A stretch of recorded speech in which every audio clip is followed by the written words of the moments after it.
Punjabi radio USA ਸੁਣ ਰਹੇ ਸਾਰੇ ਸਰੋਤਿਆਂ ਨੂੰ ਪਿਆਰ ਭਰੀ ਸਤਿ ਸ੍ਰੀ ਅਕਾਲ। ਜੀ ਆਇਆਂ ਨੂੰ ਸਵਾਗਤ ਹੈ ਸਰੋਤੇ ਪ੍ਰੋਗਰਾਮ ਅਪਡੇਟ ਕੈਲੀਫੋਰਨੀਆ। ਮੈਂ ਰਾਜਕਨਵੀਰ ਸਿੰਘ ਜੁੜ ਚੁੱਕੇ ਨੇ ਮੇਰੇ ਨਾਲ ਇਸ ਮੌਕੇ ਹਰਜੋਤ ਸਿੰਘ ਜੀ। ਜੀ ਆਇਆਂ ਨੂੰ ਸਵਾਗਤ ਹੈ, ਸਤਿ ਸ੍ਰੀ ਅਕਾਲ। ਸਤਿ ਸ਼੍ਰੀ ਅਕਾਲ, ਧੰਨਵਾਦ। ਜੀ ਆਇਆਂ ਨੂੰ ਪੰਜਾਬੀ ਰੇਡੀਓ USA ਦੇ ਜਿੰਨੇ ਵੀ ਸਰੋਤੇ ਸਾਡੇ ਸਾਰੇ AM ਸਟੇਸ਼ਨਸ, FM ਸਟੇਸ਼ਨਸ, ਘਰਾਂ ਦੇ ਵਿੱਚ ਰੇਡੀਓ ਸੈਟਸ ਦੇ ਰਾਹੀਂ, ਟੈਲੀਫੋਨ ਦੇ ਰਾਹੀਂ, ਫੇਸਬੁੱਕ, YouTube ਤੇ ਲਾਈਵ ਦੇਖ ਰਹੇ ਹੋ, ਸੁਣ ਰਹੇ ਹੋ, ਸਾਰਿਆਂ ਨੂੰ ਜੀ ਆਇਆਂ ਨੂੰ ਤੇ ਬਹੁਤ ਹੀ ਪਿਆਰ ਤੇ ਸਤਿਕਾਰ ਭਰੀ ਸਤਿ ਸ੍ਰੀ ਅਕਾਲ। ਸਰੋਤਿਓ, ਅੱਜ ਮਈ ਦੀ 27 ਤਰੀਕ ਆ, ਦਿਨ ਬੁੱਧਵਾਰ ਆ ਤੇ ਤੁਹਾਡੇ ਲਈ ਸ਼ਾਮ ਦਾ ਅਪਡੇਟ ਕੈਲੀਫੋਰਨੀਆ ਪ੍ਰੋਗਰਾਮ ਲੈ ਕੇ ਹਾਜ਼ਰ ਹੋਏ ਆ। ਸਾਡੇ ਅੱਜ ਦੇ ਇਸ ਪ੍ਰੋਗਰਾਮ ਨੂੰ ਤੁਹਾਡੇ ਸਾਰਿਆਂ ਤੱਕ ਪਹੁੰਚਾਉਣ 'ਚ ਸਹਿਯੋਗ ਕਰਦੇ ਨੇ ਖਾਲਸਾ ਇੰਸ਼ੋਰੈਂਸ ਏਜੰਸੀ, ਜਿਨ੍ਹਾਂ ਦੇ ਕੋਲੋਂ ਹਰ ਇੱਕ ਤਰੀਕੇ ਦੀ ਇੰਸ਼ੋਰੈਂਸ ਤੁਸੀਂ ਕਰਵਾ ਸਕਦੇ ਹੋ। ਇੰਸ਼ੋਰੈਂਸ ਬਾਰੇ ਪਤਾ ਕਰਨ ਲਈ call 408-272-2500। Tirkiana immigration law firm US immigration ਦਾ ਹੋਵੇ ਕਿਸੇ ਵੀ ਤਰੀਕੇ ਦਾ ਕੰਮ, call attorney J Tirkiana 415-909-0503। Gurbachan Singh Nagra Sacramento, Kulwant Singh Jaspal Kaur Johal, Satnam Singh Tatla Yuba City, Gurdev Singh Sohal, Baljinder Singh, Rishpal Kaur Johal Antelope, Jaswinder Nagra Roseville, Avtar Singh Manzil Clovis, Joga Singh Kumar Orangevale, Sarabjit Singh Dhoot Yuba City, Gurnek Singh Bagri Fresno, Paramjit Singh ਦਾਖਾ ਬਰਕਲੇ। ਇਹਨਾਂ ਸਾਰਿਆਂ ਦਾ ਧੰਨਵਾਦ। ਜੇ ਤੁਸੀਂ ਵੀ ਇਸ ਪ੍ਰੋਗਰਾਮ ਨੂੰ ਸਪਾਂਸਰ ਕਰਨਾ ਚਾਹੁੰਦੇ ਹੋ, ਸੰਪਰਕ ਕਰ ਸਕਦੇ ਹੋ 408-722-7698। ਅੱਜ ਦੀਆਂ ਖਬਰਾਂ ਵੱਲ ਚੱਲੀਏ ਤੇ ਜਦੋਂ ਤੋਂ ਹੀ ਟੈਕਸਸ ਦਾ ਜਿਹੜੇ ਨਵੇਂ ਸੈਨੇਟਰ ਦੀ ਲਈ ਪ੍ਰਾਇਮਰੀ 'ਚ ਉੱਥੇ ਦੇ ਜਿਹੜੇ ਅਟਾਰਨੀ ਜਨਰਲ ਆ ਪੈਕਸਟਨ ਜਿੱਤੇ ਹੈਗੇ ਆ, ਤਾਂ ਕਹਿੰਦੇ ਰਿਪਬਲਿਕਨ ਕੋਸ਼ਿਸ਼ ਕਰ ਰਹੇ ਆ to break the ice with Paxton. So $130 million senate ਦੀ ਪ੍ਰਾਇਮਰੀ ਦੇ ਉੱਤੇ ਖਰਚ ਹੋਇਆ। ਹੁਣ ਇਹ ਤੁਸੀਂ ਇਹ ਦੇਖੋ ਵੀ ਜਦੋਂ ਹੁਣ ਐਕਚੁਅਲ ਇਲੈਕਸ਼ਨ ਨਵੰਬਰ ਦੇ ਅੱਗੇ ਜਾ ਕੇ ਹੋਣੀ ਹੈਗੀ ਆ, ਮੇਰੇ ਖਿਆਲ ਨਾਲ ਸ਼ਾਇਦ ਨੈਕਸਟ ਮੰਥ ਹੀ ਆ, ਤੇ ਉਹਦੇ 'ਚ ਤੁਸੀਂ ਦੇਖੋ ਵੀ ਕਿੰਨੇ ਪੈਸੇ ਜਿਹੜੇ ਆ ਖਰਚ ਹੋਣਗੇ। ਸੋ ਈਵਨ ਟੈਡ ਕਰੂਜ਼ ਵਰਗਾ ਵੀ ਜੋ ਬੰਦਾ ਆ, ਉਹ ਕਹਿ ਰਿਹਾ ਆ ਵੀ ਈਵਨ ਦੋ ਪੈਕਸਟਨ ਜਿੱਤ ਗਿਆ ਪਰ ਸਾਡੀ ਜਿਹੜੀ ਫਾਈਟ ਆ ਡੈਮੋਕ੍ਰੇਟਸ ਨਾਲ ਬਹੁਤ ਹਾਰਡ ਹੋਊਗੀ।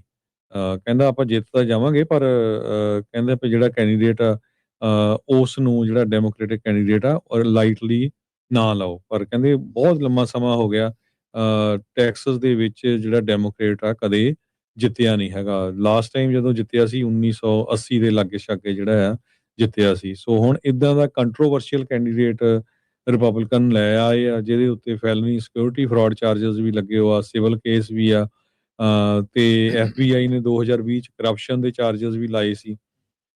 $6.6 ਮਿਲੀਅਨ ਦੀ ਜਿਹੜੀ ਜੱਜਮੈਂਟ ਹੋਈ ਸੀ, ਤੇ GOP ਕੰਟਰੋਲ ਸਟੇਟ ਹਾਊਸ ਨੇ ਇੰਪੀਚ ਕੀਤਾ ਸੀ 2023 ਚ। ਰਿਪਬਲਿਕਨ ਨੇ ਹੀ ਉਸ ਨੂੰ ਇੰਪੀਚ ਕੀਤਾ ਸੀ, ਪਰ ਬਾਅਦ ਦੇ ਵਿੱਚ ਇਕੁਇਟ ਕਰ ਦਿੱਤਾ ਗਿਆ ਸੀ ਸਟੇਟ ਸੈਨੇਟ ਵੱਲੋਂ। ਸੋ ਇਹ ਜਿਹੜੀ ਦੂਸਰੇ ਪਾਸੇ ਜਿਹੜੇ ਰਿਪਬਲਿਕਨ ਕੈਂਡੀਡੇਟ ਆ ਟੈਲਰੀਕੋ, ਉਹ ਵੀ ਬਹੁਤ ਤੇਜ਼ ਆ। ਸੋ ਇਹ ਜਿਹੜੀ ਫਾਈਟ ਆ ਬਹੁਤ ਜ਼ਿਆਦਾ ਸਖਤ ਹੋਊਗੀ। ਆਪਾਂ ਥੋਮਸ ਮੈਸੀ ਵਾਲੀ ਜਿਹੜੀ ਹਰਜੋਤ ਸਿੰਘ ਜੀ ਦੇਖੀ ਸੀ ਪ੍ਰਾਇਮਰੀ, ਉੱਥੇ ਮਿਲੀਅਨਸ ਆਫ ਡਾਲਰ ਖਰਚ ਜਿਹੜੇ ਉਹ ਹੋਏ ਆ। ਇਹ ਤਾਂ ਉਤੋਂ ਵੀ ਗਾਂਹ ਜਿਹੜਾ ਉਹ ਕੰਮ ਲੰਘ ਗਿਆ। ਸਾਬਕਾ ਜਿਹੜਾ state attorney general 29 million dollar ਦੀਆਂ ਜਿਹੜੀਆਂ ਐਡਸ ਆ ਉਹਨਾਂ ਨੇ ਟੈਕਸਸ ਦੇ ਵਿੱਚ ਰਨ ਕੀਤੀਆਂ ਸੀਗੀਆਂ ਇਲੈਕਸ਼ਨ ਡੇ ਵਾਲੇ ਦਿਨ, ਉਸ ਤੋਂ ਇੱਕ ਦਿਨ ਤੱਕ ਜਿਹੜਾ ਉਹ ਪਹਿਲਾਂ। ਕੁੱਲ ਮਿਲਾ ਕੇ ਮੰਡੇ ਈਵਨਿੰਗ ਤੱਕ ਕਹਿੰਦੇ ਵੀ 128 ਮਿਲੀਅਨ ਡਾਲਰ ਖਰਚਿਆ ਜਿਹੜਾ ਉਹ ਗਿਆ ਆ। ਐਡ ਇੰਪੈਕਟ ਕਰਕੇ ਇੱਕ ਟਰੈਕਿੰਗ ਮੀਡੀਆ ਟਰੈਕਿੰਗ ਫਰਮ ਆ, ਉਹਨਾਂ ਨੇ ਜਿਹੜਾ ਉਹ ਇਸ ਦੇ ਵਿੱਚ ਦੱਸਿਆ 92 ਮਿਲੀਅਨ ਕਹਿੰਦੇ ਵੀ ਸਪੈਂਡ ਕੀਤਾ ਗਿਆ ਜਿਹੜਾ ਕਾਰਨਨ ਆ ਉਸ ਦੇ ਲਈ, ਤੇ ਉਹਦੇ ਵਿੱਚ 22 million dollar over time period ਦੇ ਵਿੱਚ ਜਿਹੜਾ ਉਹ ਵਰਤਿਆ ਜਿਹੜਾ ਹੋ ਗਿਆ ਆ, ਉਹ ਯੂਜ਼ ਕੀਤਾ ਗਿਆ ਆ। ਸੋ ਅਮਰੀਕਾ ਦੀਆਂ ਜਿਹੜੀਆਂ ਇਲੈਕਸ਼ਨਸ ਆ ਹਰਜੋਤ ਸਿੰਘ ਜੀ, ਆਮ ਬੰਦੇ ਦੇ ਵੱਸੋਂ ਬਾਹਰ ਜਿਹੜੀਆਂ ਉਹ ਹੁੰਦੀਆਂ ਜਾ ਰਹੀਆਂ। ਜੇ ਹਰ ਵਾਰੀ ਨਵਾਂ ਹੀ ਰਿਕਾਰਡ ਟੁੱਟਣਾ, ਨਵਾਂ ਹੀ ਰਿਕਾਰਡ ਬਣਨਾ ਆ, ਤਾਂ ਫਿਰ ਇਹ ਕੰਮ ਬੜਾ ਹੀ ਜ਼ਿਆਦਾ ਔਖਾ ਜਿਹੜਾ ਉਹ ਬਣਦਾ ਜਿਹੜਾ ਉਹ ਜਾ ਰਿਹਾ ਹੈਗਾ ਆ। ਸੋ ਇਹ ਜਿਹੜੀ ਹੈ ਇਹਨਾਂ ਦੇ ਉੱਤੇ, ਇਸ ਇਲੈਕਸ਼ਨ ਦੇ ਉੱਤੇ, ਇਸ ਪ੍ਰਾਇਮਰੀ ਦੇ ਉੱਤੇ ਦੇਖੋ ਨੀਅਰਲੀ ਕਹਿੰਦੇ ਵੀ 130 ਮਿਲੀਅਨ ਡਾਲਰ ਜਿਹੜਾ ਆ ਉਹ ਖਰਚਿਆ ਗਿਆ ਆ। ਮਾਊਂਟੇਨਸ ਆਫ ਕੈਸ਼ ਜਿਹੜੀ ਆ ਇਸ ਦੇ ਉੱਤੇ ਖਰਚਾ ਆਇਆ ਹੈਗਾ ਆ। ਅਗਲੀ ਜਿਹੜੀ ਹਰਜੋਤ ਸਿੰਘ ਦੀ ਗੱਲ ਕਰਦੇ ਜਾਈਏ, US ਮਿਲਟਰੀ ਦੇ ਦੁਆਰਾ ਇੱਕ ਵਾਰੀ ਫੇਰ ਸਦਰਨ ਈਰਾਨ ਦੇ ਵਿੱਚ, ਦੱਖਣੀ ਈਰਾਨ ਦੇ ਵਿੱਚ ਹੋਰ ਲਿਮਿਟਿਡ ਅਟੈਕਸ ਜਿਹੜੇ ਆ ਉਹ ਕੀਤੇ ਗਏ ਹੈਗੇ ਆ। US ਮਿਲਟਰੀ ਨੇ ਕਿਹਾ ਵੀ ਉਹਨਾਂ ਨੇ ਉਹਨਾਂ ਦੀ ਤਰਫ ਆ ਰਹੇ ਕਈ ਜਿਹੜੇ ਡਰੋਨ ਉਹਨਾਂ ਨੂੰ ਰਸਤੇ ਦੇ ਵਿੱਚ ਨਸ਼ਟ ਕੀਤਾ ਹੈਗਾ ਆ। ਕਹਿੰਦੇ ਵੀ ਇਹ ਸਿੱਧਾ ਡਾਇਰੈਕਟ ਥ੍ਰੈਟ ਸੀਗਾ ਯੂਐਸ ਫੋਰਸਿਸ ਤੇ ਕਮਰਸ਼ੀਅਲ ਸ਼ਿਪਿੰਗ ਨੂੰ, ਇਸ ਨੂੰ ਜਿਹੜਾ ਉਹ ਲੈ ਕੇ ਜਿਹੜਾ ਬਾਂਦਰ ਅਬਾਸ ਜਿਹੜਾ ਸਿਟੀ ਹੈਗੀ ਆ, ਸ਼ਹਿਰ ਆ ਸਦਰਨ ਈਰਾਨ ਦੇ ਵਿੱਚ, ਉੱਥੇ ਡਿਫੈਂਸਿਵ ਸਟ੍ਰਾਈਕਸ ਇਸ ਤਰੀਕੇ ਦੇ ਨਾਲ ਕੀਤੀਆਂ ਗਈਆਂ ਸੀਗੀਆਂ। ਸੋ ਅੱਜ ਸਵੇਰੇ ਜਦ ਆਪਾਂ ਖਬਰਾਂ ਕਰ ਰਹੇ ਸੀ ਤਾਂ ਇਰਾਨੀਅਨ ਸਟੇਟ ਮੀਡੀਆ ਇਹ ਦਾਅਵਾ ਕਰ ਰਿਹਾ ਸੀਗਾ ਵੀ ਇੱਕ ਸਮਝੌਤਾ ਇਰਾਨ ਤੇ ਯੂਐਸ ਦੇ ਵਿੱਚ ਹੋਣ ਜਾ ਰਿਹਾ ਆ, ਜਿਸ ਨੂੰ ਵਾਈਟ ਹਾਊਸ ਨੇ ਸਿੱਧੇ ਤੌਰ ਦੇ ਉੱਤੇ ਰੱਦ ਕਰ ਦਿੱਤਾ ਸੀ। ਤੇ ਅੱਜ ਕੈਬਨਿਟ ਮੀਟਿੰਗ ਜੋ ਡੋਨਲਡ ਟਰੰਪ ਹੋਣਾ ਦੀ ਹੋਈ ਆ, ਉਹਨਾਂ ਨੇ ਇੱਕ ਵਾਰੀ ਫੇਰ ਇਸ ਗੱਲ ਨੂੰ ਦੁਹਰਾਇਆ ਆ ਵੀ ਸਟ੍ਰੇਟ ਆਫ ਹਾਰਮੁਜ਼ ਦੇ ਉੱਤੇ ਕੋਈ ਵੀ ਕੰਟਰੋਲ ਨਹੀਂ ਕਰੇਗਾ। ਇਹ ਇੰਟਰਨੈਸ਼ਨਲ ਵਾਟਰਸ ਆ ਤੇ ਇਹ ਓਪਨ ਰਹਿਣਗੇ। So the state is going to be open to everybody, nobody is going to control it. ਤੇ ਉਹਨਾਂ ਨੇ ਕਿਹਾ, ਸੋ ਕਹਿੰਦੇ we very limited very precise attacks ਉਹ ਯੂਐਸ ਮਿਲਟਰੀ ਦੇ ਦੁਆਰਾ ਉਹ ਕੀਤੇ ਜਾ ਸਕਦੇ ਆ। ਤੇ ਇੱਕ ਵਾਰੀ ਫੇਰ ਉਹਨਾਂ ਨੇ ਚੇਤਾਵਨੀ ਈਰਾਨ ਨੂੰ ਦਿੱਤੀ ਆ ਵੀ ਜੇ ਤੁਸੀਂ ਡੀਲ ਨਹੀਂ ਕੀਤੀ ਤਾਂ ਫਿਰ ਤੁਹਾਡੇ ਉੱਤੇ ਜਿਹੜੇ ਉਹ ਹਮਲੇ ਕੀਤੇ ਜਾ ਸਕਦੇ ਆ। ਜੀ ਬਿਲਕੁਲ। ਅੱਜ ਫੇਰ 3 ਦਿਨਾਂ ਦੇ ਵਿੱਚ ਦੂਸਰੀ ਵਾਰੀ ਜਿਹੜਾ ਆ ਈਰਾਨ ਦੇ ਉੱਤੇ ਹਮਲਾ ਕੀਤਾ ਗਿਆ ਹੈ ਅਮਰੀਕਾ ਵੱਲੋਂ ਸਦਰਨ ਈਰਾਨ ਦੇ ਵਿੱਚ। ਯੂਐਸ ਇਹ ਕਹਿ ਰਿਹਾ ਵੀ ਅਸੀਂ ਉਹ ਡਰੋਨਸ ਨੂੰ ਵੀ ਅਟੈਕ ਕੀਤਾ ਹੈਗਾ ਤੇ ਲਾਂਚਿੰਗ ਸਾਈਟ ਸੀਗਾ ਜਿਹੜਾ ਮਿਜ਼ਾਈਲਸ ਦਾ, ਉਸ ਨੂੰ ਵੀ ਜਿਹੜਾ ਅਟੈਕ ਕੀਤਾ ਗਿਆ ਹੈਗਾ ਆ। ਸੋ ਯੂਐਸ ਫੋਰਸਿਸ ਉਸ ਏਰੀਏ ਦੇ ਵਿੱਚ ਕਹਿੰਦੇ ਵੀ ਉਹਨਾਂ ਦੇ ਕੋਲ ਬੜਾ ਥੋੜਾ ਜਿਹਾ ਕਮਰਸ਼ੀਅਲ ਮੈਰੀਟਾਈਮ ਟ੍ਰੈਫਿਕ ਆ ਜੋ ਲੰਘ ਰਿਹਾ ਹੈਗਾ ਈਰਾਨ ਦੇ ਵਿੱਚ। ਤੇ ਇੱਕ ਤਰ੍ਹਾਂ ਦੇ ਨਾਲ ਟਰੰਪ ਉਹਨਾਂ ਨੇ ਓਮਾਨ ਨੂੰ ਵੀ ਥ੍ਰੈਟ ਕੀਤਾ ਜੋ ਕਿ ਯੂਐਸ ਦਾ ਐਲਾਈ ਆ ਕਿ ਜੇ ਤੁਸੀਂ ਸਟੇਟ ਖੋਲਣ ਦੇ ਵਿੱਚ ਜਿਹੜਾ ਈਰਾਨ ਵਾਲਿਆਂ ਦਾ ਸਾਥ ਦਿੱਤਾ ਤੇ ਉਹ ਸਾਨੂੰ ਕਬੂਲ ਨਹੀਂ ਹੋਊਗਾ। ਬਾਅਦ ਦੇ ਵਿੱਚ ਉਹਨਾਂ ਨੇ ਕਹਿਤਾ ਵੀ ਇਟ ਵਿਲ ਬੀ ਫਾਈਨ। ਸੋ ਪਹਿਲਾਂ ਸਟੇਟਮੈਂਟ ਦਿੱਤੀ, ਫਿਰ ਬਾਅਦ ਦੇ ਵਿੱਚ ਇੱਦਾਂ ਕਿਹਾ। ਈਰਾਨ ਵਾਲੇ ਬਿਲੀਅਨਸ ਆਫ ਡਾਲਰ ਜਿਹੜਾ ਉਹਨਾਂ ਦਾ ਮਨੀ ਫਰੀਜ਼ ਕੀਤਾ ਗਿਆ, ਫਰੋਜ਼ ਕੀਤਾ ਗਿਆ ਫੰਡਸ ਜੋ ਬੈਂਕਾਂ ਦੇ ਵਿੱਚ, ਉਸ ਨੂੰ ਉਹਨਾਂ ਨੇ ਕਿਹਾ ਵੀ ਇਹ ਸਾਨੂੰ ਦਿੱਤਾ ਜਾਵੇ। ਪ੍ਰੈਜ਼ੀਡੈਂਟ ਟਰੰਪ ਉਹਨਾਂ ਨੇ ਅੱਜ ਜਿਹੜੀ ਕੈਬਨਿਟ ਮੀਟਿੰਗ ਹੋਈ ਆ ਵਾਈਟ ਹਾਊਸ ਦੇ ਵਿੱਚ, ਉਹਨਾਂ ਦੇ ਵਿੱਚ ਕੀ ਸਟੇਟਸ ਆ ਈਰਾਨ ਦੀ ਜੰਗ ਦਾ, ਤੇ ਉਹਦੇ ਚ ਉਹਨਾਂ ਨੇ ਕਲੀਅਰਲੀ ਕਿਹਾ ਵੀ ਮੈਂ ਨਹੀਂ ਡਰਦਾ ਵੀ ਜਿਹੜੀਆਂ ਮਿਡ ਟਰਮ ਇਲੈਕਸ਼ਨ ਆ ਉਹਨਾਂ ਦੇ ਕੀ ਰਿਜ਼ਲਟਾਂ ਦੇ ਹੈਗੇ ਆ, ਵੀ ਆਪਾਂ ਇੱਥੇ ਜਿਹੜਾ ਈਰਾਨ ਦੇ ਵਿੱਚ ਪੂਰੀ ਤਰ੍ਹਾਂ ਜੋ ਸਾਡੀਆਂ ਸ਼ਰਤਾਂ ਆ ਉਹਨਾਂ ਨੂੰ ਮਨਵਾ ਕੇ ਹੀ ਹਟਾਂਗੇ। ਦੂਸਰੇ ਪਾਸੇ ਈਰਾਨ ਦਾ ਜਿਹੜਾ ਮੀਡੀਆ ਇਹ ਕਹਿ ਰਿਹਾ ਆ ਵੀ ਅਨਆਫੀਸ਼ੀਅਲੀ ਯੂਐਸ ਦੇ ਨਾਲ ਡੀਲ ਹੋ ਚੁੱਕੀ ਆ ਤੇ ਬਹੁਤ ਸਾਰੇ ਜਿਹੜੇ ਪਲੇਨ ਆ ਉਹ ਉੱਥੋਂ ਛੱਡ ਕੇ ਵੀ ਜਾ ਚੁੱਕੇ, ਬਹੁਤ ਸਾਰਾ ਮਿਲਟਰੀ ਦਾ ਇਕਵਿਪਮੈਂਟ ਮਿਡਲ ਈਸਟ ਵਿੱਚੋਂ ਜਾ ਚੁੱਕਾ ਹੈ। ਸੋ ਹੁਣ ਇਹ ਪਤਾ ਨਹੀਂ ਪਈ ਉਹ ਸਹੀ ਬੋਲਦੇ ਆ ਜਾਂ ਗਲਤ ਆ, ਪਰ ਈਰਾਨ ਦਾ ਮੀਡੀਆ ਇਹ ਰਿਪੋਰਟ ਕਰ ਰਿਹਾ ਹੈਗਾ। ਜੀ, ਅਗਲੀ ਗੱਲ ਕਰੀਏ ਹਰਜੀਤ ਸਿੰਘ ਜੀ, ਇੱਕ ਸਾਬਕਾ CIA ਦਾ ਅਧਿਕਾਰੀ ਜਿਸ ਦੇ ਉੱਤੇ ਦੋਸ਼ ਸੀਗੇ ਵੀ ਉਹਨੇ 300 ਸੋਨੇ ਦੀਆਂ ਜਿਹੜੀਆਂ ਬਾਰਸ ਆ 300 ਗੋਲਡ ਬਾਰਸ ਆ ਉਹਨਾਂ ਨੂੰ ਚੋਰੀ ਜਿਹੜਾ ਉਹ ਕੀਤਾ ਹੈਗਾ। ਲੌਂਗ ਟਾਈਮ ਕਹਿੰਦੇ ਵੀ ਇਹ ਸੀਗਾ CIA ਦਾ ਅਫਸਰ, ਤੇ ਇਸ ਨੂੰ ਹੁਣ FBI ਦੇ ਦੁਆਰਾ ਗ੍ਰਿਫਤਾਰ ਕਰ ਲਿਆ ਜਿਹੜਾ ਉਹ ਗਿਆ ਹੈਗਾ ਆ। ਸੋ ਕਹਿੰਦੇ ਵੀ ਇਹ ਝੂਠ ਬੋਲਦਾ ਜਿਹੜਾ ਉਹ ਰਿਹਾ ਆ ਆਪਣੀ ਬੈਕਗਰਾਉਂਡ ਦੇ ਜਿਹੜਾ ਉਹ ਬਾਰੇ ਤਕਰੀਬਨ 2 ਦਹਾਕੇ ਤੱਕ ਅਦਾਲਤੀ ਦਸਤਾਵੇਜ਼ ਇਹ ਦੱਸਦੇ ਆ। ਇਸ ਸਾਬਕਾ CIA ਦੇ ਸੀਨੀਅਰ ਅਧਿਕਾਰੀ ਦੇ ਕੋਲ ਟੌਪ ਲੈਵਲ ਦੀ ਜਿਹੜੀ ਸੀਕ੍ਰੇਟ ਲੈਵਲ ਕਲੀਅਰੈਂਸ ਸੀਗੀ, ਤੇ ਕਹਿੰਦੇ ਵੀ ਇਹਨੇ ਮਿਲੀਅਨਸ ਆਫ ਡਾਲਰ ਗੋਲਡ ਬਾਰਸ ਦੇ ਵਿੱਚ ਸੋਨੇ ਦੀਆਂ ਜਿਹੜੀਆਂ ਇੱਟਾਂ ਹੁੰਦੀਆਂ ਆ ਉਸ ਤਰੀਕੇ ਦੇ ਨਾਲ ਆਪਣੇ ਘਰ ਦੇ ਵਿੱਚ ਲੁਕਾ ਕੇ ਰੱਖੀਆਂ ਸੀਗੀਆਂ। ਤੇ ਕਹਿੰਦੇ ਵੀ ਉਹ ਹੀ ਕਹਿੰਦਾ ਰਿਹਾ ਵੀ ਵਰਕ ਰਿਲੇਟਡ ਐਕਸਪੈਂਸ ਦੇ ਤੌਰ ਦੇ ਉੱਤੇ ਉਸ ਨੂੰ ਸ਼ੋਅ ਕਰਦਾ ਰਿਹਾ। ਡੇਵਿਡ ਰਸ਼ ਇਸ ਦਾ ਜਿਹੜਾ ਉਹ ਨਾਂ ਆ, ਇਹ ਮੈਨੇਜਮੈਂਟ ਪੋਜੀਸ਼ਨ ਦੇ ਵਿੱਚ ਸੀ। ਇਸ ਨੂੰ criminal theft of public money ਦੇ ਵਿੱਚ ਚਾਰਜ ਕੀਤਾ ਜਿਹੜਾ ਹੋ ਗਿਆ ਸੀ ਈਸਟਰਨ ਡਿਸਟ੍ਰਿਕਟ ਆਫ ਵਰਜੀਨੀਆ ਦੇ ਵਿੱਚ। ਉਸ ਦੇ ਲਾਇਰ ਨੇ ਕਿਸੇ ਵੀ ਸਵਾਲ ਦੇ ਜਿਹੜੇ ਜਵਾਬ ਦੇਣ ਤੋਂ, ਕਮੈਂਟ ਕਰਨ ਤੋਂ ਹਾਲ ਦੀ ਘੜੀ ਰਿਸਪੌਂਡ ਨਹੀਂ ਕੀਤਾ ਹੈਗਾ। ਇਹ ਰਸ਼ ਦੇ ਜਿਹੜੇ ਕੇਸ ਦੇ ਵਿੱਚ CIA ਦੇ ਜਿਹੜੇ ਸਪੋਕਸਪਰਸਨ ਆ ਉਹ ਕਹਿ ਰਹੇ ਆ ਵੀ ਜਿਹੜੀ ਜੁਆਇੰਟ ਸਟੇਟਮੈਂਟ ਦੇ ਵਿੱਚ ਵੀ FBI ਦੇ ਨਾਲ ਮਿਲ ਕੇ ਉਹਨਾਂ ਨੇ ਇਸ ਬੰਦੇ ਨੂੰ ਗ੍ਰਿਫਤਾਰ ਕੀਤਾ ਹੈ ਜਦੋਂ ਏਜੰਸੀ ਦੇ ਵਿੱਚੋਂ ਇਸ ਬਾਰੇ ਪਤਾ ਲੱਗਾ ਸੀਗਾ। CIA ਦੇ ਜਿਹੜੇ ਡਾਇਰੈਕਟਰ ਆ ਜੌਨ ਰੈਟਕਲਿਫ, ਉਹਨਾਂ ਨੇ ਕਿਹਾ ਵੀ ਇੰਟਰਨਲ CI ਦੀ ਇਨਵੈਸਟੀਗੇਸ਼ਨ ਤੋਂ ਬਾਅਦ ਦੇ ਵਿੱਚ ਇਸ ਦੇ ਦੁਆਰਾ ਜੋ ਕੀਤੀਆਂ ਗਈਆਂ ਵਾਇਲੇਸ਼ਨਸ ਆ ਉਹਦੇ ਬਾਰੇ ਪਤਾ ਲੱਗਾ, ਤੇ ਉਹਨਾਂ ਨੇ ਕਿਹਾ ਵੀ ਫਿਰ ਅਸੀਂ FBI ਤੇ ਜਿਹੜੀਆਂ ਲਾ ਐਨਫੋਰਸਮੈਂਟ ਇਨਵੈਸਟੀਗੇਸ਼ਨ ਕੀਤੀ ਤੇ ਇਸ ਨੂੰ ਜਿਹੜਾ ਹੁਣ ਗ੍ਰਿਫਤਾਰ ਕਰ ਲਿਆ ਗਿਆ ਆ। ਹਰਜੋਤ ਸਿੰਘ ਜੀ 2 ਦਹਾਕੇ ਤੱਕ ਇਹ ਦੁਨੀਆ ਦੀ ਟੌਪ ਦੀ ਇੰਟੈਲੀਜੈਂਸ ਏਜੰਸੀ ਦੇ ਵਿੱਚ ਝੂਠ ਬੋਲ ਕੇ ਹੀ ਕੰਮ ਜਿਹੜਾ ਉਹ ਕਰ ਗਿਆ। ਇਕੱਲਾ ਝੂਠ ਹੀ ਨਹੀਂ ਬੋਲਿਆ, ਸੋਨਾ ਹੀ ਮਿੱਤਰ ਚੱਕ ਕੇ ਘਰਾਂ ਦੇ ਵਿੱਚ ਰੱਖਦਾ ਜਿਹੜਾ ਹੋ ਗਿਆ। ਨਾ ਇਹਦਾ ਡੇਵਿਡ ਰਸ਼ ਨਹੀਂ, ਗੋਲਡ ਰਸ਼ ਹੀ ਹੋਣਾ ਚਾਹੀਦਾ ਸੀਗਾ ਵੀ ਜਿੱਦਾਂ ਲੋਕ ਸੋਨਾ ਲੱਭਣ ਦੇ ਲਈ ਕੈਲੀਫੋਰਨੀਆ ਤੇ ਇਹ ਵਾਲੇ ਵੈਸਟ ਕੋਸਟ ਦੇ ਉੱਤੇ ਆਉਂਦੇ ਰਹੇ, ਇਹ ਮਿੱਤਰ ਉੱਥੋਂ ਹੀ ਜਿਹੜਾ ਆ ਉਹਨਾਂ ਦੇ ਘਰੋਂ ਹੀ ਜਿਹੜਾ ਉਹ ਸੋਨਾ ਚੋਰੀ ਕਰਕੇ ਆਪਣੇ ਘਰ ਦੇ ਵਿੱਚ ਰੱਖਦਾ ਜਿਹੜਾ ਹੋ ਰਿਹਾ ਆ। ਇਹ ਜਿਹੜੇ ਕਥਿਤ ਦੋਸ਼ ਇਸ ਦੇ ਉੱਤੇ ਜਿਹੜੇ ਉਹ ਲੱਗੇ ਆ। ਸੋ ਇਹ ਹੁਣ ਕਹਿੰਦੇ ਵੀ ਕਦੋਂ ਤੋਂ ਇਹਦੇ ਪਿੱਛੇ ਇਨਵੈਸਟੀਗੇਸ਼ਨ ਚੱਲ ਰਹੀ ਸੀ, ਇਹਦੇ ਬਾਰੇ ਤਾਂ ਅਜੇ ਪੂਰਾ ਪਤਾ ਨਹੀਂ ਆ, ਪਰ ਇਹ ਆ ਵੀ ਹੁਣ ਉਸ ਇਨਵੈਸਟੀਗੇਸ਼ਨ ਤੋਂ ਬਾਅਦ ਦੇ ਵਿੱਚ ਇਸ ਨੂੰ ਹੁਣ ਗ੍ਰਿਫਤਾਰ ਕਰ ਲਿਆ ਗਿਆ ਹੈ। Department of homeland security consider ਕਰ ਰਹੀ ਆ ਵੀ ਜਿਹੜੀ ਕਸਟਮ ਪ੍ਰੋਸੈਸਿੰਗ ਹੁੰਦੀ ਆ ਜਿਹੜੇ ਸੈਂਚੁਰੀ ਸਿਟੀ 에ਅਰਪੋਰਟਸ ਆ ਉੱਥੇ ਬੰਦ ਕੀਤੀ ਜਾਵੇ, ਇਨਕਲੂਡਿੰਗ ਸੈਨ ਫਰਾਂਸਿਸਕੋ। ਇਹ ਮੂਲਨ ਹੁਣੀ ਜਿਹੜੇ ਆ ਅੱਜ ਸਟੇਟਮੈਂਟ ਜਾਰੀ ਕੀਤੀ ਹੈਗੀ ਆ। ਸੈਨ ਫਰਾਂਸਿਸਕੋ ਦਾ ਜਿਹੜਾ 에ਅਰਪੋਰਟ ਆ, ਇੱਥੇ ਦਰਜਨਾਂ ਦੇ ਹਿਸਾਬ ਨਾਲ ਇੰਟਰਨੈਸ਼ਨਲ ਰਾਊਟਸ ਜੋ ਏਸ਼ੀਆ, ਯੂਰਪ, ਸੈਂਟਰਲ ਅਮਰੀਕਾ ਇੱਥੋਂ ਟਰੈਵਲਰਸ ਆਉਂਦੇ ਆ।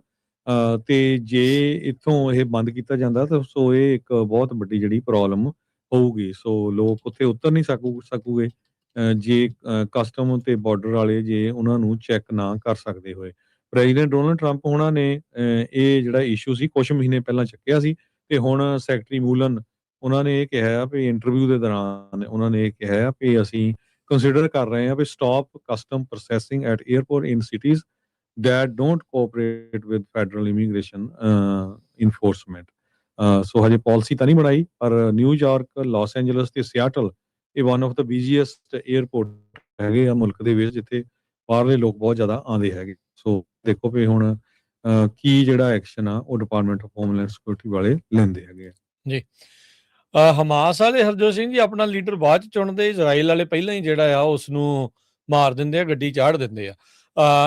ਜਿਹੜੀਆਂ ਲੇਟੈਸਟ ਹੋਈਆਂ ਸਟ੍ਰਾਈਕਸ ਦੇ ਵਿੱਚ ਗਾਜ਼ਾ ਦੇ ਵਿੱਚ ਜਿਹੜੇ 7 ਬੰਦੇ ਮਾਰੇ ਗਏ, ਉਹਨਾਂ ਦੇ ਵਿੱਚੋਂ ਹਮਾਸ ਦਾ ਜਿਹੜਾ ਨਵਾਂ ਲੀਡਰ ਮੁਹੰਮਦ ਉਹਦੇ ਜਿਹੜਾ ਉਸਦਾ ਨਾਮ ਤੇ ਜਾਂ ਉਸ ਨੂੰ ਮੁਹੰਮਦ ਅਬਦਾ ਦੇ ਨਾਮ ਦੇ ਨਾਲ ਵੀ ਜਿਹੜਾ ਉਹ ਜਾਣਿਆ ਜਾਂਦਾ ਸੀਗਾ।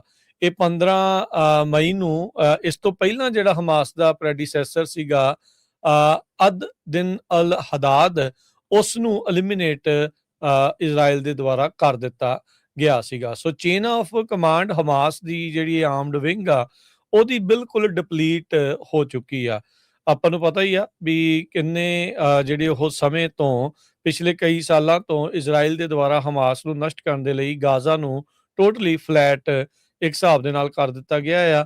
ਬਹੁਤ ਸਾਰੇ ਬੱਚੇ, ਬੀਬੀਆਂ ਵੀ ਉਸ ਦੇ ਵਿੱਚ ਉਹਨਾਂ ਦੇ ਦੁਆਰਾ ਮਾਰੀਆਂ ਜਾ ਚੁੱਕੀਆਂ ਹੈਗੀਆਂ ਆ। ਸੋ ਹਮਾਸ ਦਾ ਜਿਹੜਾ ਲੇਟੈਸਟ ਨਵਾਂ ਮਿਲਟਰੀ ਚੀਫ ਸੀਗਾ ਉਸ ਨੂੰ ਵੀ ਇਜ਼ਰਾਈਲ ਨੇ ਬੀਤੇ ਦਿਨਾਂ ਦੇ ਵਿੱਚ ਇੱਕ 에ਅਰ ਸਟ੍ਰਾਈਕ ਦੇ ਵਿੱਚ ਜਿਹੜਾ ਉਹ ਮਾਰ ਮੁਕਾਇਆ ਹੈਗਾ ਆ।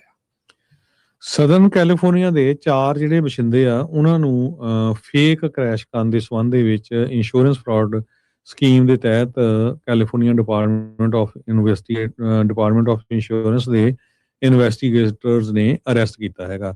Inland empire automobile insurance fraud task force ਨੇ ਕਿਹਾ ਵੀ ਘੱਟੋ ਘੱਟ ਇੱਕ ਜਾਣਾ ਇਹਨਾਂ ਦੇ ਵਿੱਚ ਜੋ ਆ ਉਹ ਇਨੋਸੈਂਟ ਡਰਾਈਵਰ ਆਪਣੇ ਆਪ 'ਚ ਬਣਦਾ ਸੀ ਤੇ ਝੂਠੇ ਜਿਹੜੇ ਕਲੇਮ ਕਰਦੇ ਸੀਗੇ ਇਹ ਅਪਲੈਂਡ ਪੁਲਿਸ ਡਿਪਾਰਟਮੈਂਟ ਵੱਲੋਂ ਦੱਸਿਆ ਗਿਆ ਹੈਗਾ ਆ। ਸੋ ਉਹਨਾਂ ਨੇ ਕਹਿੰਦੇ ਵੀ ਟਾਸਕ ਫੋਰਸ ਨੂੰ ਡਿਪਾਰਟਮੈਂਟ ਨੂੰ ਕੰਟੈਕਟ ਕੀਤਾ ਤੇ ਇਹ ਜੂਨ 8 2025 ਦੀ ਗੱਲ ਹੈਗੀ ਆ ਜਦੋਂ 4 ਜਣਿਆਂ ਨੂੰ ਅਰੈਸਟ ਕੀਤਾ ਗਿਆ ਹੈਗਾ, ਜਿਨ੍ਹਾਂ 'ਚ ਰੋਦਰੀਗਸ ਸੈਲਿਸ 31 ਸਾਲਾਂ ਦੇ, ਨੈਲਰ ਡਿਆਜ਼ 35 ਦਾ ਤੇ ਅਪਲੈਂਡ ਦੇ ਰੈਜ਼ੀਡੈਂਟ ਮਲੀਸਾ ਡੀਲਾ ਟੋਰੇ 30 ਸਾਲਾਂ ਦੀ ਤੇ ਪਲੇਟਾ ਸੈਂਪਿਓ 28 ਸਾਲਾਂ ਦੇ।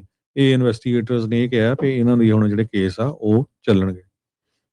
ਜੀ, ਕੈਲੀਫੋਰਨੀਆ ਦਾ ਗਵਰਨਰ ਗੈਵਿਨ ਨਿਊਸਮ ਉਹ ਇਹ ਕਹਿ ਰਹੇ ਆ ਵੀ ਜਿਹੜਾ ਵੀ ਟਰੰਪ ਦੇ ਸਲਸ਼ ਫੰਡ ਜਿਹੜਾ ਫਰੈਂਡਸ ਐਂਡ ਫੈਮਿਲੀ ਲਈ ਉਹਨਾਂ ਨੇ $1.8 ਬਿਲੀਅਨ ਦਾ 1.776 ਇਨਫੈਕਟ ਜਿਹੜਾ ਉਹ ਰੱਖਿਆ, ਉਹ ਵੀ ਇੱਕ ਨੰਬਰ ਇਸ ਲਈ ਆ ਵੀ 1776 ਦੇ ਵਿੱਚ ਅਮਰੀਕਾ ਆਜ਼ਾਦ ਹੋਇਆ ਸੀ। ਸੋ ਨੰਬਰ ਵੀ ਉਹਨਾਂ ਨੇ ਉਸ ਤਰੀਕੇ ਦੇ ਨਾਲ ਜਾਣ ਕੇ ਜਿਹੜਾ ਉਹ ਰੱਖਿਆ ਆ। ਨਿਊਸਮ ਕਹਿੰਦਾ ਵੀ ਜਿਹੜਾ ਵੀ ਕੋਈ ਕੈਲੀਫੋਰਨੀਆ ਦੇ ਬਸ਼ਿੰਦੇ ਨੂੰ ਇਸ ਦੇ ਵਿੱਚੋਂ ਰਾਸ਼ੀ ਮਿਲੂਗੀ ਉਹਦੇ ਉੱਤੇ 100% ਜਿਹੜਾ ਉਹ ਟੈਕਸ ਲਾਇਆ ਜਾਊਗਾ। ਜਿਹੜਾ ਐਂਟੀ ਵੈਪਨਾਈਜੇਸ਼ਨ ਫੰਡ ਟਰੰਪ ਦੇ ਦੁਆਰਾ ਫਰੈਂਡਸ ਐਂਡ ਫੈਮਿਲੀ ਦੇ ਲਈ ਬਣਾਇਆ ਗਿਆ ਆ, ਨਿਊਸਮ ਹੁਣਾਂ ਨੇ ਕਿਹਾ ਵੀ ਇਹ ਜਿਹੜਾ ਥ੍ਰੈਟ ਆ ਉਸ ਟਾਈਮ ਦੇ ਉੱਤੇ ਇਹਨਾਂ ਨੇ ਇੱਕ ਹਿਸਾਬ ਦੇ ਨਾਲ ਦਿੱਤਾ ਜਦ ਸੈਨੇਟ ਬਿੱਲ 73 ਨੂੰ ਉਹ ਸਾਈਨ ਕਰ ਰਹੇ ਸੀਗੇ, ਜਿਸ ਦੇ ਵਿੱਚ ਲਾ ਇਨਫੋਰਸਮੈਂਟ ਜਿੱਦਾਂ ਇਸ ਟਾਈਮ ਚੈਡ ਬਿਆੰਕੋ ਹੁਣਾਂ ਨੇ ਕਈ ਬੈਲਟਸ ਸੀਜ਼ ਕਰ ਲਏ ਸੀ ਲੋਕਲ ਇਲੈਕਸ਼ਨ ਅਧਿਕਾਰੀਆਂ ਤੋਂ।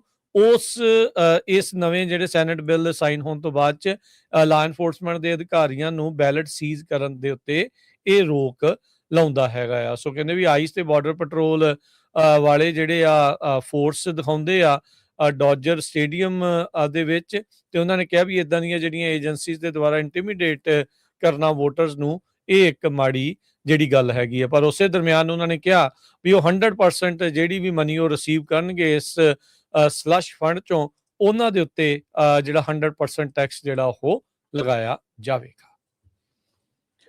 ਫ੍ਰਿਜਨੋ ਦੇ ਵਿੱਚ ਬਹੁਤ ਸਾਰੇ ਲੋਕ ਸਟਰੀਟ ਰੇਸਿੰਗ ਕਰਦੇ ਆ। ਉਹਦੇ ਸੰਬੰਧ ਦੇ ਵਿੱਚ ਫ੍ਰਿਜਨੋ ਦੀ ਪੁਲਿਸ ਨੇ ਕ੍ਰੈਕਡਾਊਨ ਕੀਤਾ, ਜਿਹਦੇ ਤਹਿਤ 68 ਜਿਹੜੇ ਡਰਾਈਵਰਸ ਆ ਉਹਨਾਂ ਨੂੰ ਅਰੈਸਟ ਕੀਤਾ ਗਿਆ ਹੈਗਾ ਤੇ ਉਹਨਾਂ ਨੂੰ ਜਿਹੜੀਆਂ ਟਿਕਟਾਂ ਆ ਉਹ ਵੀ ਜਾਰੀ ਕੀਤੀਆਂ ਗਈਆਂ ਆ। ਇਸੇ ਤਰ੍ਹਾਂ ਬੇਕਰਸਫੀਲਡ ਦੇ ਵਿੱਚ 32 ਜਾਣਿਆਂ ਨੂੰ ਅਰੈਸਟ ਕੀਤਾ ਗਿਆ ਤੇ 500 ਤੋਂ ਵੱਧ ਜਿਹੜੀਆਂ ਸਾਈਟੇਸ਼ਨਸ ਦਿੱਤੀਆਂ ਗਈਆਂ ਜਿਹੜਾ ਇਨਫੋਰਸਮੈਂਟ ਪੀਰੀਅਡ ਸੀ ਉਹਦੇ ਦੌਰਾਨ। ਸੋ 32 ਜਾਣਿਆਂ ਨੂੰ DUI ਟਿਕਟਾਂ ਜਿਹੜੀਆਂ ਆ ਬੇਕਰਸਫੀਲਡ 'ਚ ਪੁਲਿਸ ਵੱਲੋਂ ਦਿੱਤੀਆਂ ਗਈਆਂ। ਜੀ ਬਿਲਕੁਲ। ਅਗਲੀ ਜਿਹੜੀ ਹਰਜੋਤ ਸਿੰਘ ਗੱਲ ਕਰਦੇ ਜਾਈਏ, ਕਹਿੰਦੇ ਟੌਮ ਸਟਾਇਰ ਜਿਹੜਾ ਬਿਲੀਅਨਰ ਹੈ ਜੋ ਕੈਲੀਫੋਰਨੀਆ ਦੇ ਵਿੱਚ ਗਵਰਨਰ ਦੀ ਰੇਸ ਦਾ ਇੱਕ ਕੈਂਡੀਡੇਟ ਹੈਗਾ ਆ, ਉਸਨੇ ਵੀ ਰਿਕਾਰਡ ਤੋੜ ਦਿੱਤੇ ਆ ਐਡ ਸਪੈਂਡਿੰਗ ਨੂੰ ਜਿਹੜਾ ਉਹ ਲੈ ਕੇ। ਇਹ ਫਾਰਮਰ ਹੈਜ ਫੰਡ ਮੈਨੇਜਰ ਜਿਹੜਾ ਕਿ ਹੁਣ ਲਿਬਰਲ ਐਕਟਿਵਿਸਟ ਬਣਿਆ ਆ ਤੇ ਆਪਣੇ ਆਪ ਨੂੰ ਕੈਲੀਫੋਰਨੀਆ ਦੇ ਗਵਰਨਰ ਦੇ ਰੂਪ ਦੇ ਵਿੱਚ ਦੇਖਣਾ ਚਾਹੁੰਦਾ, ਉਹ ਇਲੈਕਸ਼ਨ ਰਨ ਕਰ ਰਿਹਾ ਆ। ਹੁਣ ਤੱਕ ਉਸਨੇ $195 ਮਿਲੀਅਨ ਦੀਆਂ ਜਿਹੜੀਆਂ ਐਡਸ ਬ੍ਰੌਡਕਾਸਟ ਟੀਵੀ ਦੇ ਉੱਤੇ ਕੇਬਲ ਦੇ ਉੱਤੇ ਜਿਹੜੀਆਂ ਆ ਉਸਨੇ ਲਾਈਆਂ ਹੈਗੀਆਂ ਆ। ਸੋ ਹਰਜੋਤ ਸਿੰਘ ਜੀ, ਜਿੱਦਾਂ ਅੱਜ ਆਪਾਂ ਰਿਕਾਰਡ ਤੋੜ ਕਹਿ ਲਓ ਵੀ ਪ੍ਰਾਇਮਰੀਜ਼ ਦੇ ਉੱਤੇ ਮਨੀ ਸਪੈਂਡਿੰਗ ਦੀ ਗੱਲ ਕਰ ਰਹੇ ਸੀ, ਇਸ ਮਿੱਤਰ ਨੇ ਵੀ ਬਹੁਤ ਜ਼ਿਆਦਾ ਜਿਹੜੀ ਆ ਉਹ ਮਨੀ ਸਪੈਂਡ ਜਿਹੜੀ ਉਹ ਇਸ ਟਾਈਮ ਕੀਤੀ ਆ। ਇਹ ਵੀ ਇੱਕ ਐਡ ਇੰਪੈਕਟ ਉਹੀ ਸੇਮ ਫਰਮ ਜਿਹੜੀ ਟਰੈਕ ਕਰਦੀ ਆ ਐਡਵਰਟਾਈਜ਼ਮੈਂਟਸ ਨੂੰ ਲੈ ਕੇ, ਖਾਸ ਕਰਕੇ ਪੋਲੀਟੀਕਲ ਐਡਸ, ਉਹਨਾਂ ਦੇ ਬਾਬਤ ਜਿਹੜਾ ਉਹ ਪਤਾ ਲੱਗਾ ਹੈਗਾ ਆ ਵੀ ਇਹ ਪ੍ਰੈਜ਼ੀਡੈਂਸ਼ੀਅਲ ਕੈਂਡੀਡੇਟ ਵੀ ਆਪਣੇ ਆਪ ਨੂੰ ਇੱਕ ਵਾਰੀ ਪੇਸ਼ ਕਰ ਚੁੱਕਾ ਹੈਗਾ ਆ, ਉਦੋਂ ਵੀ ਕਾਫੀ ਮਨੀ ਸਪੈਂਡ ਕੀਤੀ ਸੀ। ਸੋ ਫਾਰ ਹਰਜੋਤ ਸਿੰਘ ਜੀ, ਇਸ ਨੇ ਆਪਣੇ ਨੀਅਰੈਸਟ ਰਾਈਵਲ ਜਿਹੜਾ ਹਾਵੀਅਰ ਬਸੇਰਾ ਆ ਉਸ ਦੇ ਕੋਲੋਂ 20 ਗੁਣਾ ਵੱਧ, ਉਸ ਦੇ ਨਾਲੋਂ 20 ਗੁਣਾ ਵੱਧ ਮਨੀ ਜਿਹੜੀ ਉਹ ਸਪੈਂਡ ਕੀਤੀ ਆ। ਇਹ ਦੋਨੋਂ ਹੀ ਜਾਣੇ ਨਵੰਬਰ ਦੀ ਇਲੈਕਸ਼ਨ ਦੇ ਲਈ ਆਪਣੀ ਜਿਹੜੀ ਜੋਰ ਅਜਮਾਇਸ਼ ਕਰ ਰਹੇ ਹੈਗੇ ਆ। ਦੂਜੇ ਪਾਸਿਓਂ ਰਿਪਬਲਿਕਨਸ ਦੇ ਵਿੱਚੋਂ ਜੇ ਦੇਖਿਆ ਜਾਵੇ ਤਾਂ ਸਟੀਵ ਹਿਲਟਨ ਚੈਡ ਬਿਆੰਕੋ ਦੇ ਨਾਲੋਂ ਅੱਗੇ ਲੰਘ ਚੁੱਕਾ ਆ। ਇੱਕ ਟਾਈਮ ਦੇ ਉੱਤੇ ਇਹ ਲੱਗ ਰਿਹਾ ਸੀਗਾ ਵੀ ਦੋਨੋਂ ਹੀ ਕੈਂਡੀਡੇਟ ਰਿਪਬਲਿਕਨ ਪਾਰਟੀ ਦੇ ਸਟੀਵ ਹਿਲਟਨ ਤੇ ਚੈਡ ਬਿਆੰਕੋ ਜਿਹੜੇ ਆ ਉਹ ਹੋ ਸਕਦੇ ਆ, ਪਰ ਇਵੈਂਚੁਅਲੀ ਜਿਹੜੇ ਕੁਝ ਡੈਮੋਕ੍ਰੇਟਸ ਦੇ ਵਿੱਚੋਂ ਜਿਹੜਾ ਹਾਵੀਅਰ ਬਸੇਰਾ ਤੇ ਟੌਮ ਸਟਾਇਰ ਕਲੋਜ਼ ਜਿਹੜੇ ਆ ਉਹ ਚੱਲ ਰਹੇ ਆ ਸਟੀਵ ਹਿਲਟਨ ਦੇ ਪਿੱਛੇ। ਸੋ ਹੁਣ ਦੇਖਦੇ ਆ ਵੀ ਆ ਰਹੀ 2 ਨਵੰਬਰ ਨੂੰ ਕੀ ਨਤੀਜੇ ਜਿਹੜੇ ਆਉਂਦੇ ਆ, ਕਿਹੜੇ 2 ਕੈਂਡੀਡੇਟ ਟੌਪ ਦੇ ਉਹ ਨਿਕਲ ਕੇ ਆਉਂਦੇ ਆ।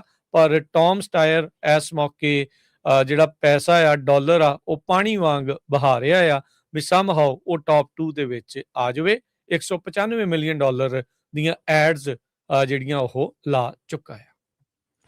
ਕੱਲ ਆਪਾਂ ਕਵਰ ਕੀਤਾ ਸੀ ਵੀ ਮੈਟਾ ਕੰਪਨੀ ਆ ਜਿਹੜੀ ਫੇਸਬੁੱਕ ਆ, ਉਹਨਾਂ ਨੇ 1400 ਦੇ ਕਰੀਬ ਲੋਕਾਂ ਨੂੰ ਸਿਆਟਲ ਦੇ ਵਿੱਚ ਲੇ ਆਫ ਕੀਤਾ ਹੈਗਾ ਆ।